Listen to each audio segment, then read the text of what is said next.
It comes down to mental health. As I said, it all starts in the home. If the home environment is toxic and everybody's constantly calling each other names and using vulgar vocabulary, even if they think it's fun, and then the parent or the other person encourages it and they use the same language back to the same people that were talking that way to you, this only encourages them to do it more. This is not healthy. That is very toxic. It's so bad to the point where it creates such a negative environment that it affects the person that truly actually cares about you and loves you, because you are consumed by a negative force. This contributes to a toxic relationship in the home and with the people that love you. It's a disease, actually, and it is contagious. Even if people think that it's just fun and games, it's not healthy. It's a mental disease, especially when that energy in the house reflects upon the other person that loves you, the significant other. And it doesn't matter if they live with you or if they live in a different place or house. It doesn't matter. That negative energy still reflects off of you. You absorb it and reflect it. That's not good. This type of behavior and negativity, not only does it start inside of the household and it affects you personally, but it also affects you in your work environment and everywhere else you go. It doesn't matter what you're doing, where you're at, it still follows you around. It's like this gray matter that you can't see, but it's there. It's like an invisible matter that just kind of follows you everywhere you go. And the only reason it follows you everywhere is because you carry it around with you, because you've been absorbed to it. Like, especially in the house, if you go home and it's constantly negative all the time and everybody's constantly calling each other names and nobody wants to cooperate, that creates frustration and a negative vibration within inside of you. And it truly does follow you everywhere you go, and it affects you everywhere you go, including in your work environment. And people can see it. They can look at you and be like, whoa, there's something not right about that person. You know, they're like a little off. You can see it. It's just like weird dark cloud, gray cloud that you can't really see, but it follows you no matter where you go. People need to take accountability for their actions. Don't start blaming somebody else because your brothers or your sisters or your kids messed up and completely ticked you off, and there's a bunch of negative influence happening even outside of that. It could be like an ex-husband or an ex-wife creating chaos with children inside your home. You know, take accountability for your actions. Don't blame someone else. Especially don't blame the person that cares about you and loves you when they didn't even do anything wrong, because the real situation started in the house. If it's an ex-husband or something and they're creating chaos with your kids, that's just manipulative, and that's not cool either. That's a negative influence. They want to turn your children against you, and even if you find another person, they'll find a way to turn the children against you and the person that you are with.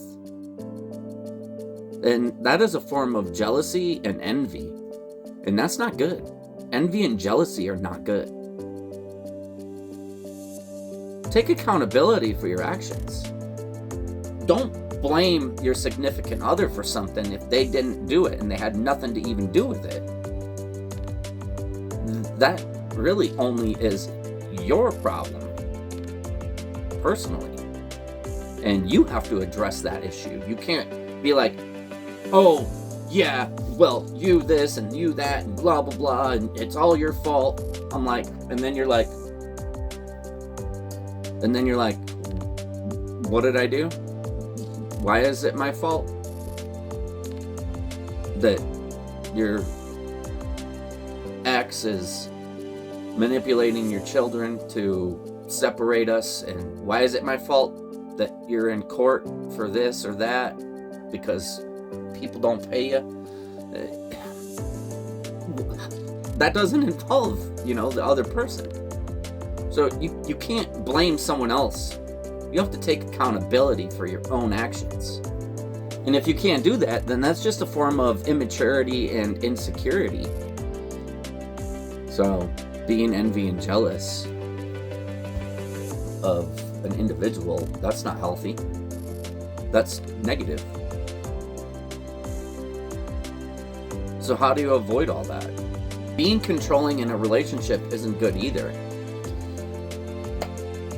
Do you control who they talk to, where they go, when they do it, how they put on their shoes, how they take off their shoes, even if they take off their shoes?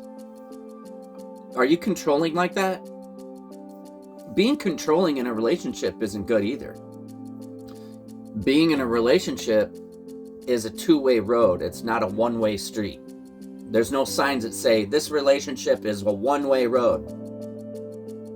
It's a two-way road. And when you're with somebody, you have to work together. When you're in a relationship with somebody, and if they're super controlling to the point where when you're trying to have a conversation with them, they don't ever stop and listen to what you have to say when you comment on what they're saying, and they don't give you the time or the space to express yourself, that's not good either. A relationship is a two-way road. It's not a one-way street. I also don't think that children have the authority or the knowledge to determine whether or not a grown adult should be with somebody. You're in it together. If they're so controlling in your relationship to where they say you can't talk to these people anymore, you can't have any friends, you can't do this, you can't do that, you can't take your shoes off, I'll take them off for you, and if you take your shoes off, you get in trouble. That's kind of a weird example, but you can probably relate with the Johnny Depp situation. Setting boundaries and being controlling are two different things in a relationship. It's one thing to have boundaries in a relationship, but to control those boundaries that you agree on, it's not good either. It has to be a mutual thing. Like I say, it's not a one-way road, it's a two-way road. The other thing is money. You're only convenient when it's convenient for them. This is a really toxic environment. And the only reason they're that way is because, as I mentioned before, it all starts in the house.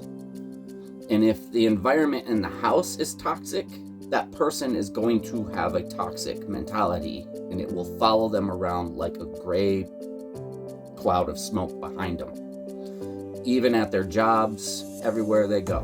A lot of it comes from trauma. Trauma, being unstable, insecure.